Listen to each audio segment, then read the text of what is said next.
I think this has been one of the hardest years of my life. And I say that now as being on the other side of that shadow, that portal, whatever you want to say, and knowing that this is the clearest I've ever been in my life. I don't know if it came from that space of like loneliness and searching, or if it just came from finally going, I choose me and I choose to let go of these things that are not serving that highest vision.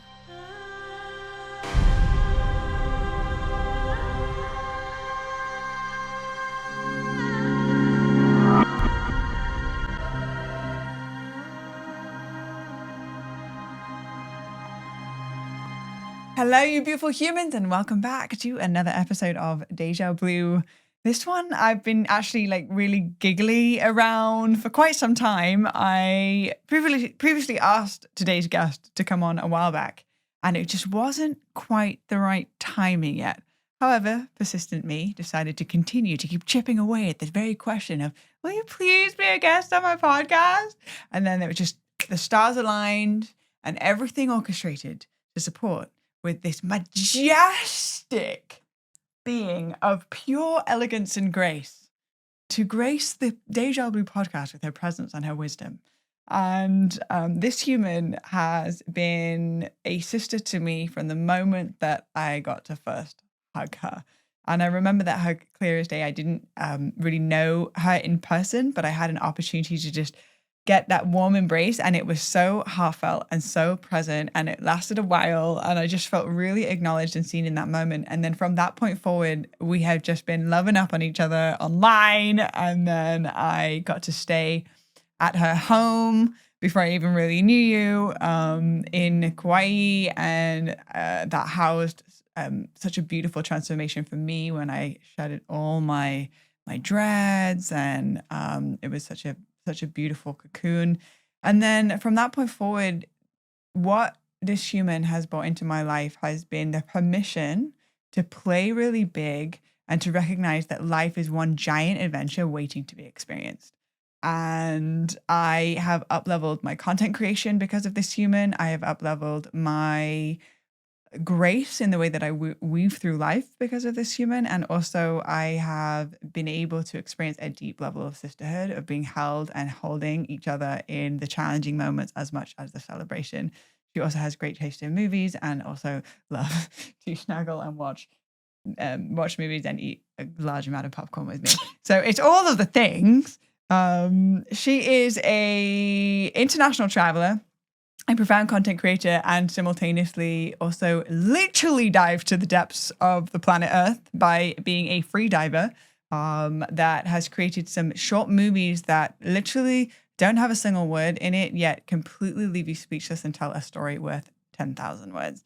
This sister is one of my favorite people on the planet. We have Chelsea Kauai in the podcast. Hi. Oh my gosh, what an intro. I love you. Told you. My intro is like put a lot of like smoke. It started small. Yeah. It kept going. Yeah. Now here you are. Now here I am. Revealed in the space. I know. Thanks for being here. I'm so excited. You're my new neighbor. I know. This is crazy. You walked here.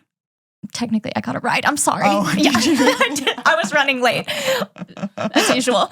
Well, you are walking distance from my house. I'm walking distance, largely because of you and Andre, and just kind of like feeling so at home here. Every time I've passed through, 3 days at a time, 4 days at a time, Blue, can I stay at your house? And yeah, I feel like I've always passed through here somehow in moments of really deep turmoil for myself, where I was going through big shifts in, like a lot of relationship things. And I would come here to sort of do acro and to fill my cup. And you guys were such a big part of that. And I stayed in this room that's now a podcast room. I stayed in the back house, and you guys have just like really, really, really showed up for me in that way. So I'm really stoked to be here today. And I think we were discussing earlier, I was like, let's do this. Let's go deep. I have no limitations in my heart or my being right now. And kind of in a place of like, this is exactly who I am. And I'm really ready to step into that. It is new, like beauty to my ears for you to just share. Hey, Blue, hey, nothing's off limits. My usual questions for the podcast is there anything that feels off limits, that doesn't feel like something that you would want to go to? And I was about to ask the question. You were like, by the way, nothing's off limits. Let's go. You're like, but what about? And I'm like, no, it's all good. Let's go. All right. Just my kind of jam. So first and foremost, what you present into the world is beauty through seeing how magnificent it is to be alive on this planet, and how much beauty and how many adventures there are on this planet through your content, through your storytelling, and also through your relationship with sustainability and treating Mother Earth with so much love and respect and care and reverence, even down to the minute ingredients or the clothes that we wear, to how we work on this earth, how we eat our food, how we throw our trash out. Like, it's really woven into the art of your storytelling. However, to get to understand the journey, well, the way you're at right now, I want to understand, how did storytelling come into your life? Has this been something that you've always wanted to do since a child, or has storytelling been something that has just popped up sort of later on in life? How did you get to the point where, now I can say this because it's coming from me, and I'm like, like, friend over here, this is like, I'll big you up, but like, I think you might be one of my favorite people to follow online. Not only that, you have the most exquisite content I think I've ever seen, ever. Like, really. So how did you get to this point? I'm super curious. I actually don't know. Yeah, it's funny that we've never talked about this. So I would say it's been a very circuitous journey. The actual like storytelling itself was never something that I wanted to do growing up. It was never something that was even present for me at all. What I did love is I loved stories. I loved books. They were my escape. They were my happy place. They were like what I would now call my flow state, or something where I just lose the whole rest of the world and I would be in this world of wherever that was. I read fantasy novels. Like, I think I read every single fantasy novel that my middle school like had in the library. So I loved books and I just loved stories. And maybe that is something that has translated to what I do now, with just this love of also telling stories and sharing stories. But I thought I was going to be an architect. That's right. Yeah, that was my thing. It was like architecture school. And I've diverged so far from that now that it's quite funny. But I started doing that, and then you realized within the first year that it really wasn't for me. But you put so much work into getting there. I got this early admission to this amazing architecture school, and that's what I had said I was going to do to the world, to my parents, to everyone. And so it was kind of like this strange, it was really the first moment of like deep dissonance in my life, where I intuitively felt, don't think this is the thing, but kind of had that train going of like, but this is the thing. I said that this was the thing. Right. And yeah, so I took an academic leave because that was sort of my middle ground of like, okay, I'm not leaving school, but I'm taking an academic leave. And then I ended up going abroad and studying graphic design and doing all of these other things, essentially, that led me to what I am doing now. So when you were traveling abroad, you were just sort of capturing photos for your own personal repertoire, and then it kind of led into storytelling? Yeah, so I started photography in high school. So it's always been something that I really love to do. Started doing photo and video and learning, how to use Photoshop, how to edit things.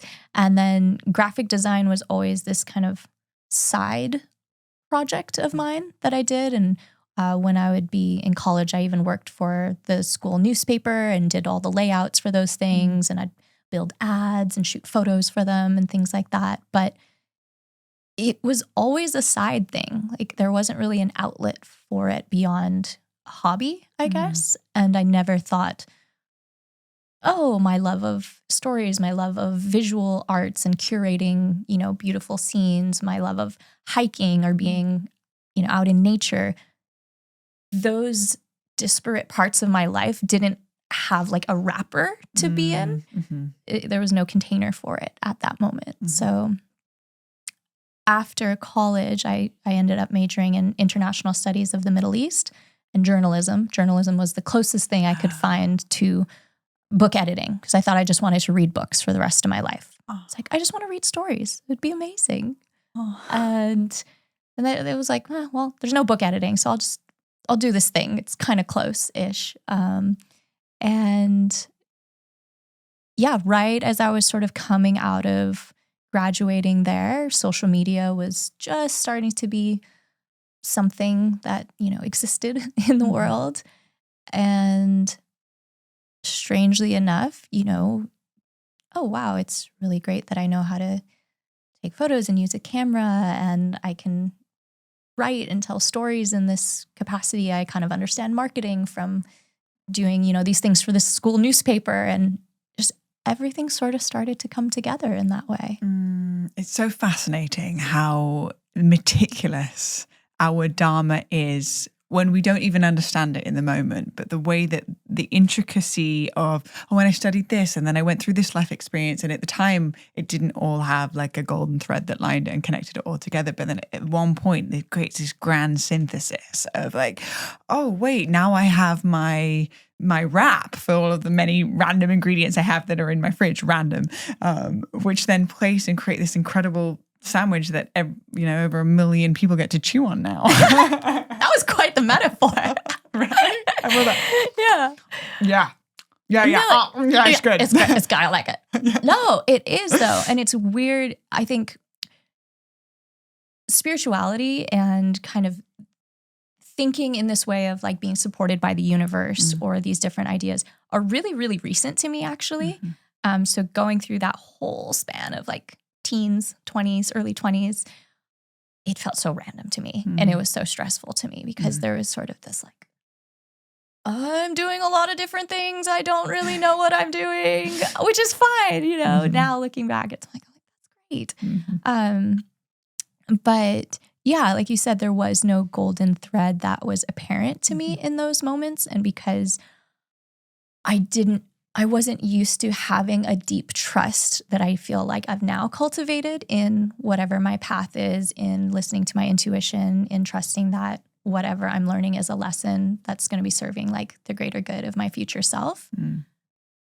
That journey was very interesting to navigate. And it's so obvious now when I look back, wow, all of these things contributed in exactly the way and exactly the timing that they were supposed to. I didn't need to be a graphic designer for 10 years. I just needed a little bit of that background knowledge. I just needed a little bit of this and that, and to create what I have now. And so when you say that spirituality has started to trickle in quite recently for you, how has that started to scratch the surface in your consciousness? What has been the things that have catalyzed there's something more going on here. Let me peel back the layers and be in the inquiry of the expansiveness of mind, body, and spirit. So it started for me a few years ago, again, with books. I feel like this is a big theme in my life, is just books. I love your relationship with books. Like, it makes me emotional so much. And I just released a journal, so it's like, I'm like, there's this full circle. I now get to, Anyways, we'll talk about that later. But I read a book called The Celestine Prophecy. I don't know. Have you heard it? It's been on my bookshelf for quite some time. And it's been like, books speak to me, and some of them scream. That one's been screaming like, Blue, you'll really benefit from me. And so I've been edging closer, but now I think this is my final piece. Anyway, continue. Yeah, so a friend had this book called The Celestine Prophecy, and he let me borrow it. And it's kind of a really nice story because it's told as a parable. It's like an adventure story. And I love adventure stories. Yes. And so, but it's about this gentleman who goes through life and is searching for kind of these insights and things. And in a really accessible way, it talks about the energy between people, the energy between you and the food you're eating, the energy between just like all things in our existence. And it was the first time that I really, I don't know, it started to pull me in a way that made sense to me, where I was like, yeah, like the way I, feel around someone, like there is that like energetic exchange, the way I eat my food, it does matter to me. So I guess just a little bit more mindfulness around how I was walking through the world, and a little bit more intention and intention setting. And then it sort of just unraveled this really cool path where then these doors start to open, where I think it changed, like it's spirituality, it's self-growth, but all of them started to change the way that I think about the world and the way that I speak to myself, and just even my vocabulary in the world, and how much that shapes my experience. I think about you saying that when you have come and stayed here, or when we've connected, has usually been in times where it's been challenging, whether relationship situations or other life experiences that have brought you to more of a vulnerable state. And I think about, because I always like to zoom out and see from like the ego perspective of like the intricacies of why things happen, and something that, if it's not already obvious now, by end of season 2 almost, like that I kind of like spirituality. Like it's pretty much like my default. It's the way that I weave, it's the way that I speak, it's my language, it's like really how I create my whole world is based off of this. And I find that in those breakdown moments where it's just like I'm questioning my existence, or I'm questioning my path, or I'm questioning what my place is in the world, usually it's in those like, there's a quote by Rumi that says, when you're brought down to your knees, it's a great position to pray. And then, you and I have become like a match to each other of all 8 billion people on the planet. Like here we are. And in those moments where the wounds are open and it's a very vulnerable, raw state, to be held in the next embrace of a deeper relationship to trust and spirituality, which then through certain words, or me doing a mini Jinky reading with you, and me like waking you up while playing the harp, like, oh, good morning, this is what I do in the morning, don't worry about it. and literally woke me up playing the harp. It was the best week of my life. Sleeping on your couch, and I'm like, yes, more harp, please. Loving you up is like one of my favorite things, and my highest excitement is just loving up people that I think are just such profound individuals, loving up anybody in general, but specifically. So when you come into my life, and then the timing of it has been in moments of being brought to your knees. This is the way that the universe speaks to us, I believe, is through humans. Like this is just my default, this is who I am. But the fact that through a series of divine interventions and synchronicities that led us on the same place, and then that being my default, then infiltrated into you, because it's really just a remembering. It's with the way that I believe that society's set up, it doesn't necessarily support this narrative to be the default. Usually it supports chasing something outside of ourselves to achieve something that actually will never be achievable because it's based off an illusion. And then the remembering of, in those moments of what seems like, what the heck is happening? These are actually the moments in the cracks where the light enters. So it's just, and so I just find it, now that we're talking, I'm like, so beautiful to be able to be somebody that's on your path that I've come to recently to support with this deepening of your roots in your truest essence, if you've actually always been. Yes. And you have always, I think you told me one of the times when I was here, you said, I have a soul contract with you to remind you that you are like never a burden in someone's life, and that like, that just you are like loved. And you held that belief and that frequency so strongly for me that I really could feel it. And it almost changed the way that it helped me remember that about myself. It's not that you could do that for me or give that to me, but it's again, like you said, it's just this like deep remembering and reminding each other. And maybe I remind people around the world to play a little bit harder, or to find those edges in our physical realm, and you're finding them in the spiritual realm. And I love looking around in my life now and seeing that in every single human on this planet, that they are, they have that gift in themselves to like remind us of something that we have forgotten. And specifically now at this point in your life, it feels like, from the outside, it's like Chelsea's glow up time.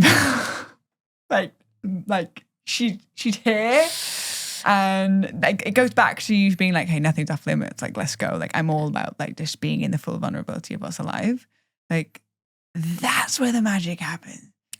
Yeah, I am here and I am all in now. Mm-hmm. Like I am all in for whatever that means. Mm-hmm. You know, I'm in with you in this podcast. I'm in my business, and I'm going to like see how far that can go and not be held back by like shame or by my own feelings of, you know, unworthiness or whatever. I'm like, I am here. I am going to do this, and I'm going to be of service to people. Mm-hmm. And I want to be that in every aspect of my life. And it feels a lot like a shift from kind of this very like maiden energy, like this girl, like younger girl energy, where I was really shy. I was really afraid. I was afraid to say the wrong thing online. There was just like a lot of like uncertainty and a lot of fear in that. And in the last few months, it's just like walking through the fire and throwing off that cape and being like, let's fucking go. Yes, let's fucking go. Reggie would say to me, it's not about whether you feel like it, it's that it's time. Yeah. Because you being in that let's fucking go energy is a contribution and the permission slip. It's the legacy that you leave with anybody that is blessed to be in your space. And it's also what's needed on the planet more than ever, because we can see and experience the amount of division and the amount of disempowerment that is happening on the planet that is spread like wildfire. And so realizing, and I think it was the Dalai Lama that talked about this, how if we want to create change on the planet, first it starts with self. It has to be activated in a let's fucking go. This is who I am. This is the way that I weave, and this is my service to the planet. That getting locked in and then trickles into blood family. Then it goes from blood family, then it goes to community, then it goes to the world. But we can't skip a stage. So if it's like, oh yeah, but then wanting to say to support the healing of the planet, it's almost like a bypassing of truly what really wants to lock in. And it feels like for you, this has really locked in recently. And I'm so here for it. Like, woo!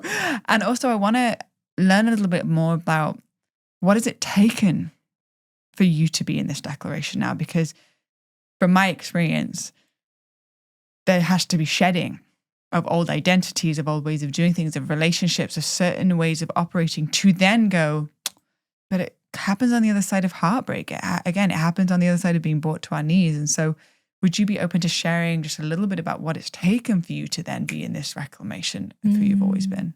Yeah. I think this has been one of the hardest years of my life. And I say that now as being on the other side of that shadow, that portal, whatever you want to say, and knowing that this is the clearest I've ever been in my life, the most confident I've ever been in my life. And so, yeah, I'm so open to sharing that because it's like, I just want people to know that it's possible and what's on the other side of that. But yeah, I think a big portion of this reclamation energy and this journey came from, I was in a deep partnership for a number of years, about 4 years. And this last year, we moved together to the other side of the world, to South Africa. And in that point in time, it was the dream. I had just reconnected with this partner. We had really made some deep commitments to each other about what we wanted our life like, going forward. Moved to this new country. It was so exciting. It felt like this peak of excitement. And then, things started to happen a few months in where the weather started to shift. It started to get cold, and our relationship started to shift, and started to be this friction and this distance. And it felt like in every aspect of my life, I was so cold and so lonely. I was living in this multi-million-dollar mansion where you just should be so ecstatic, and I'm with my supposed partner, and I'm just in this room like laying on the floor, can't really get up most mornings because it was just so sad and so lonely. Our relationship was falling apart. It felt a lot like my business was falling apart because I had moved across the world. I was no longer getting the same jobs that I used to be getting, so I actually didn't really make any income for about 6 months, which was terrifying to me. I had just brought on 2 new hires. I was paying out of pocket for them. My accountant saying like, hey, you're down like a lot of money right now. Like we need to kind of figure this out. So there was a lot of, a new fear around that, around my business, around, gosh, I thought this partnership was going somewhere and it really feels like that is not where it's going. And just being in this vortex of really very alone and very lost, not having my network of people that I normally reach out to because, I'm 12 hours difference and it's really hard to connect. And I think the hardest part of that all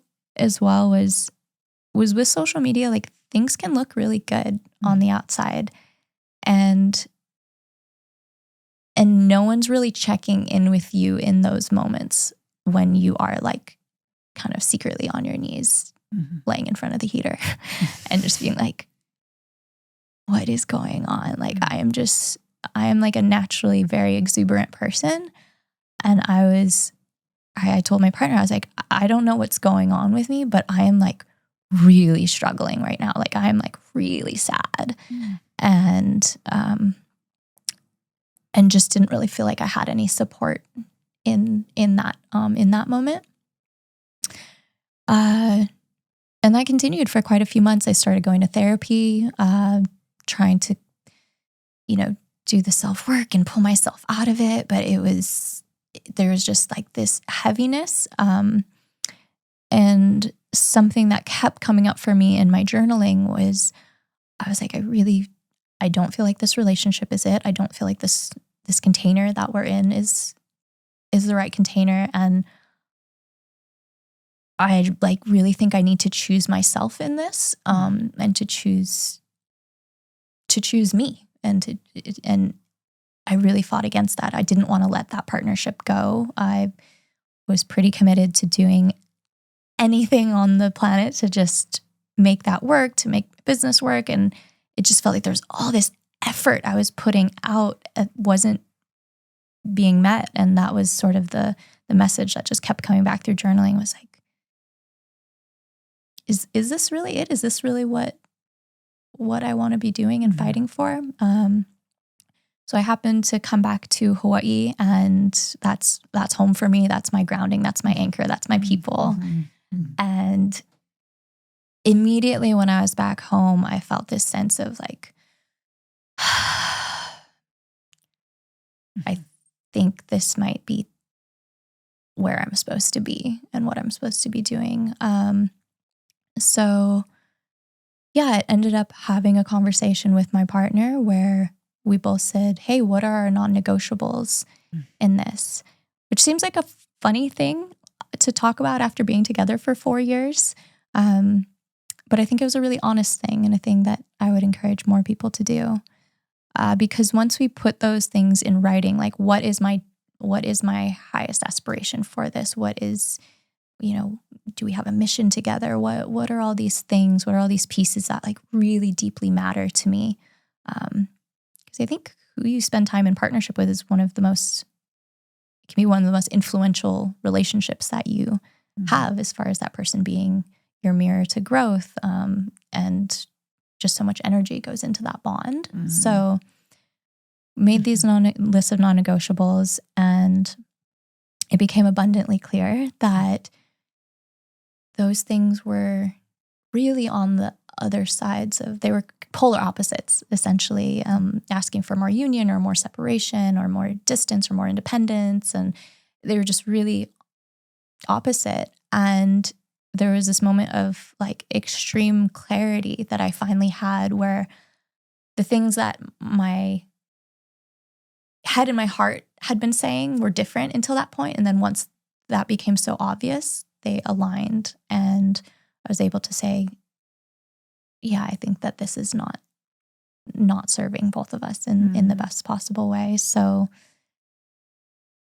left that, felt a little bit, just shattered. And like, that was the dream, and we hold on to these dreams. But moving through that was I felt so light afterwards, which was completely unexpected for me. And then these business things started happening, and that brought opportunity. And these things that like acro that I thought I had actually fallen out of love with came back into my life, and I went, no, I actually really love doing these things. And it felt like these blocks of who I am just started to shift back into place once I really made that choice of like, hey, I am 100% in charge of how I feel, how I show up in the world, and what my path to growth is. Mm-hmm.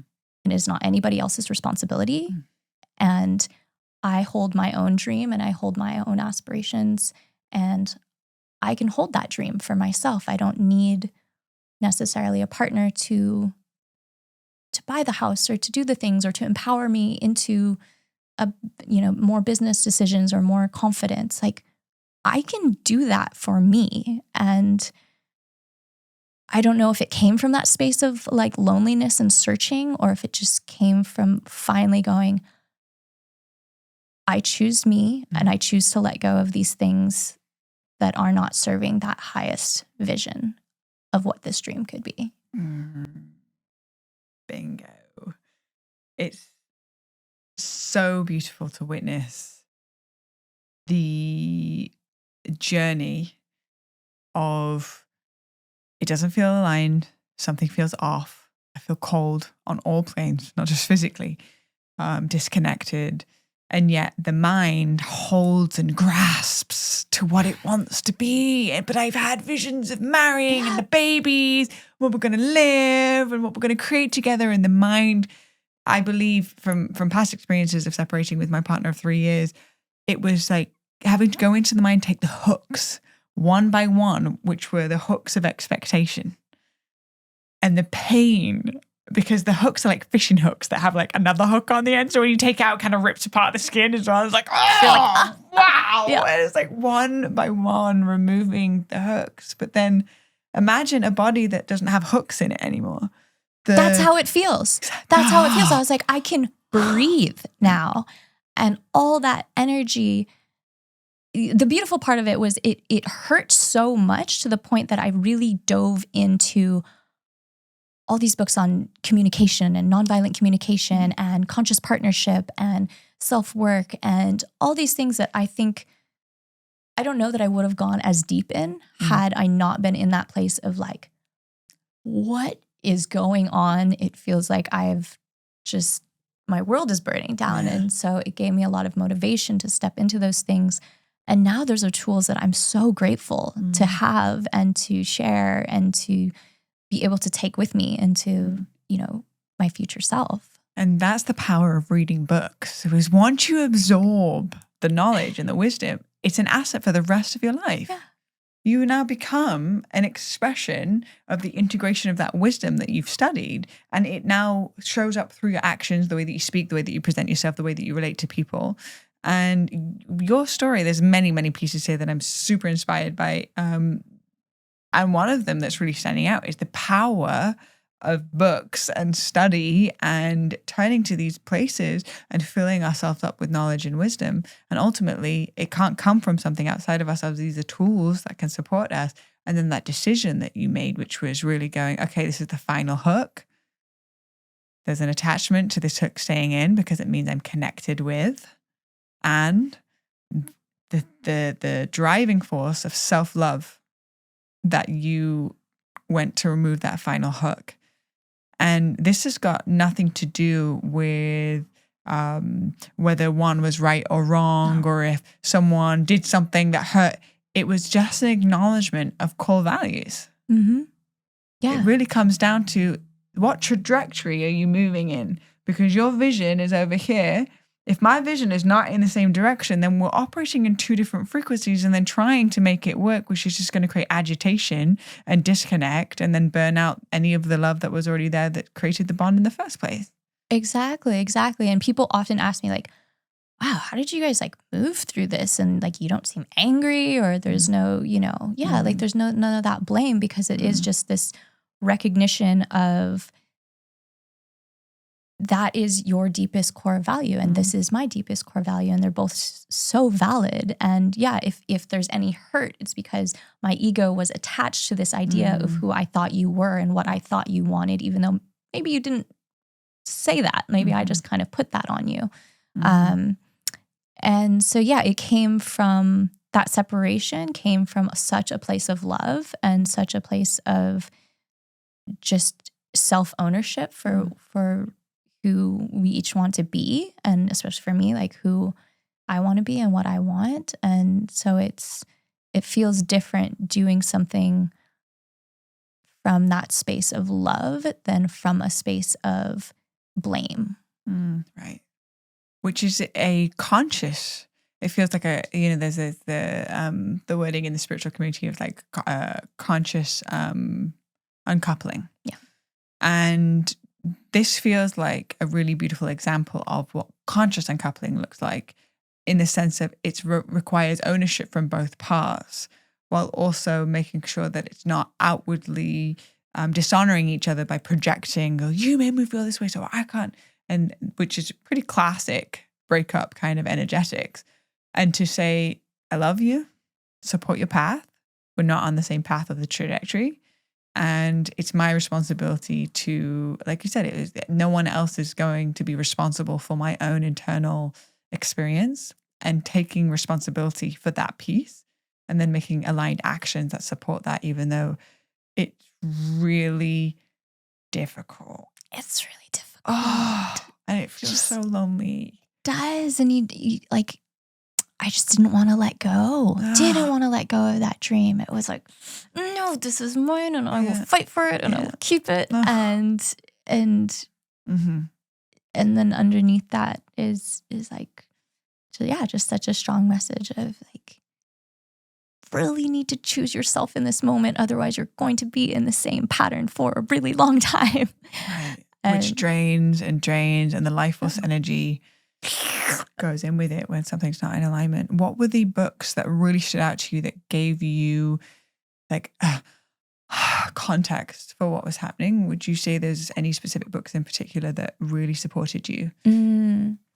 So there were a couple. One was actually a podcast. I think you've had the guests on here, Aubrey Marcus and Vailana, and Azria. Yeah. My best friend. Yeah, they're amazing. And so they had this episode, I think it was called Trusting in Love, or When to Trust in Love.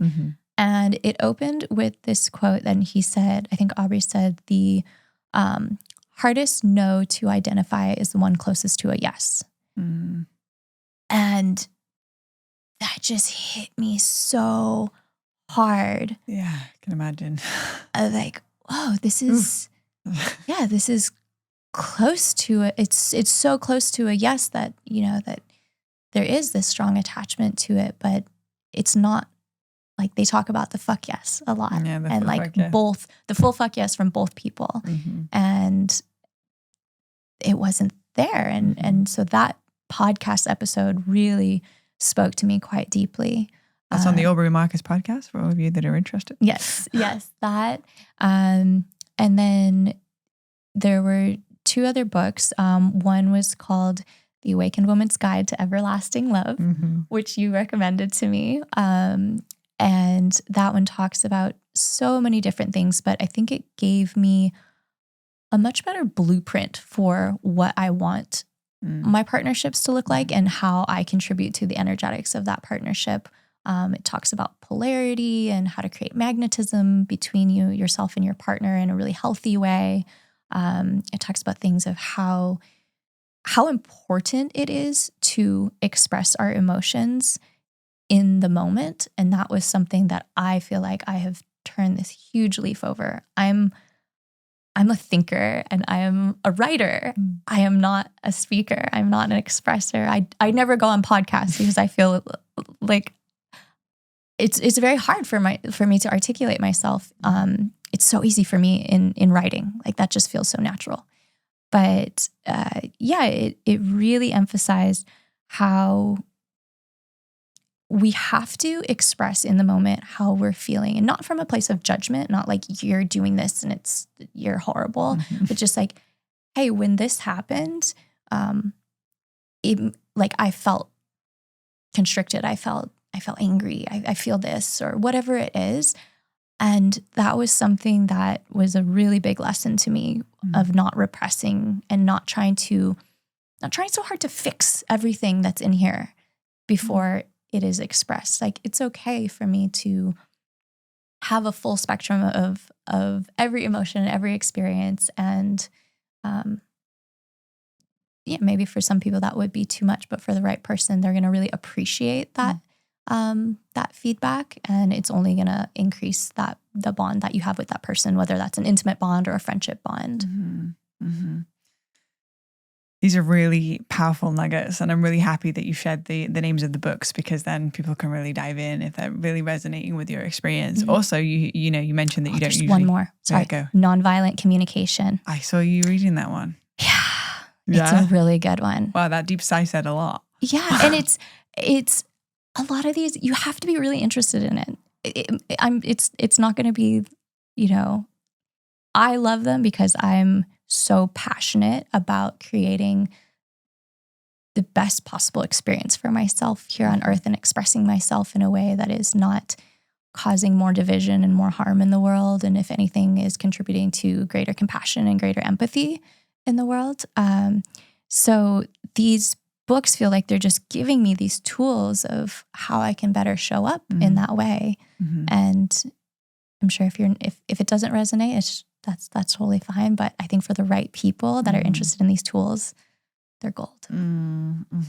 You also mentioned that you don't usually come on podcasts, that you're a writer. You can tell just even within your captions, and you've also come out with a journal, which is really exciting. And we're going to put in the show notes your opportunity to get one of these journals. This is like a labor of your love. We'll get to that in a moment.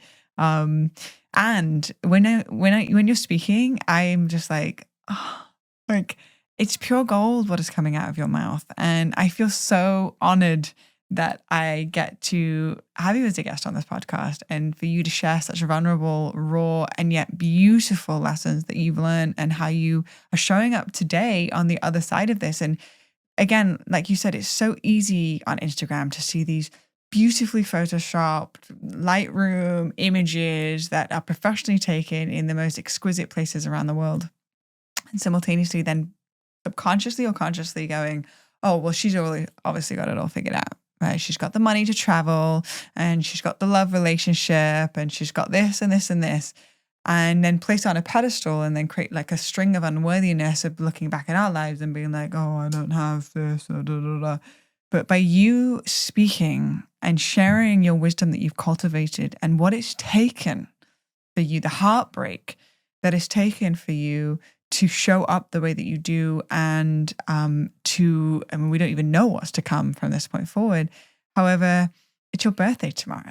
It is my birthday tomorrow. Which is like a really big deal. The fact that I've been able to snag you the day before your new solar return. Big 3-3.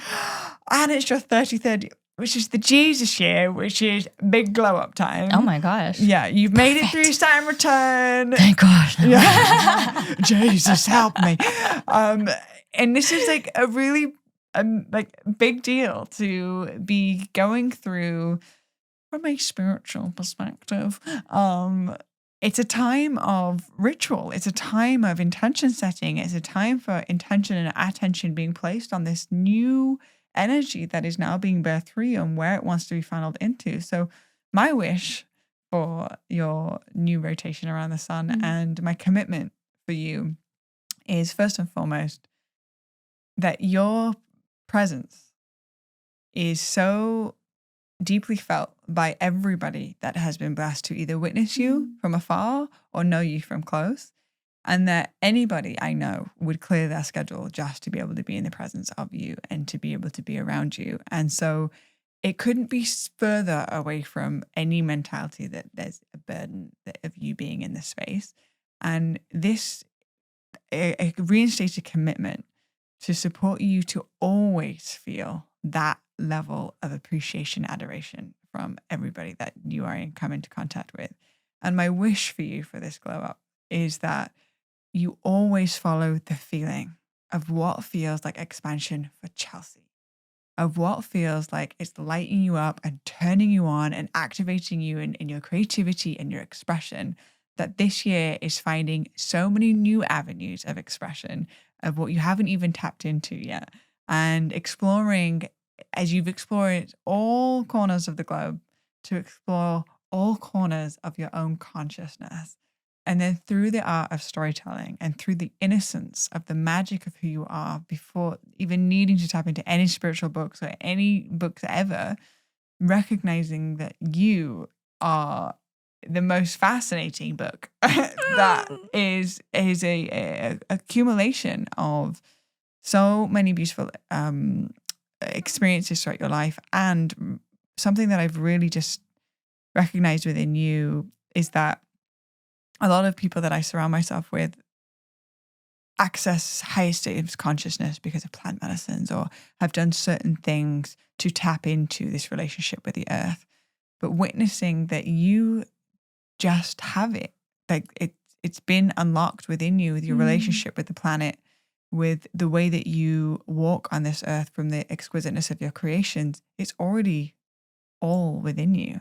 So may this new rotation around the sun be an expression that everything is here right now in completion, that there's nothing else you need to do, and everything that you get to be and all the permission you give yourself, so that the world can genuinely be a better place because your riches and your innate riches have been shared with others.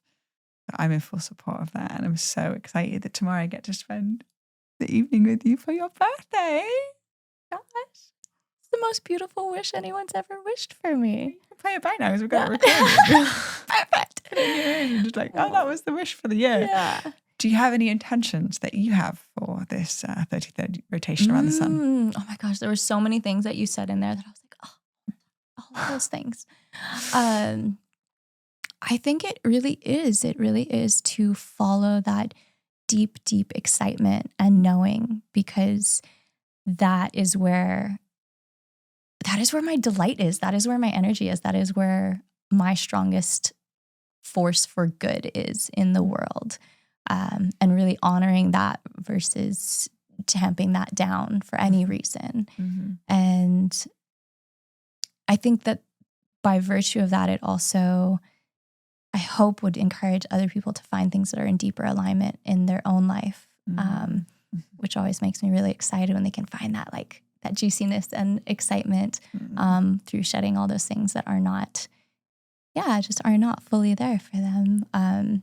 Because that's kind of the season that I feel like I just went through, and that I want to almost like pass that baton onto more people. And so, I'm just going to keep following that feeling, like, shamelessly and fearlessly. Following the feel-good feeling, baby. It's going to lead you in some real beautiful places. I know. And also, just briefly, would love to just hear a little bit about this journal that you've created and how people can get a sprinkle of your magic in their own hands, in their own home. Yes. So I just created Notes to Self journal, just launched actually this week, and labor of love for the last year, multiple years. So many people came to me and said, like, oh, you share your journaling practice all the time, but like, what does that look like? What does it give to you?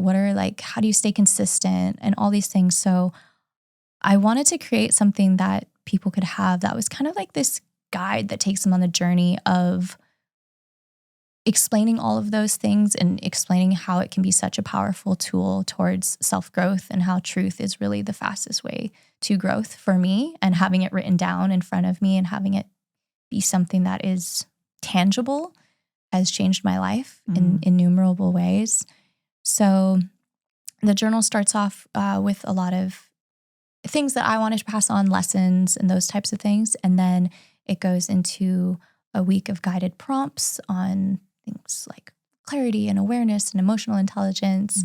And then slowly, as the journal goes on, it gives you more and more freedom just to write and express. And there's some art prompts, and there's some fun prompts, and there's a habit tracker at the back of the journal, and additional prompts around mindfulness, around awareness, and around creativity.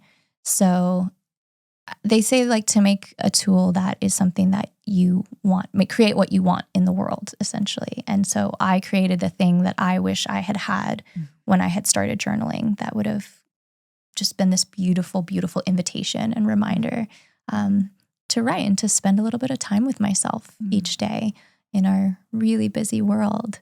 And is that available? Where can you get this journal? Yeah, you can get it. So I have a link to it on my Instagram profile, which is at Chelsea Kauai. They're available online at intelligentchange.com/notes to self. And we're slowly building more retailers. There's quite a few international retailers in Canada and in Europe and things. But if you just go to intelligentchange.com, that is the easiest way.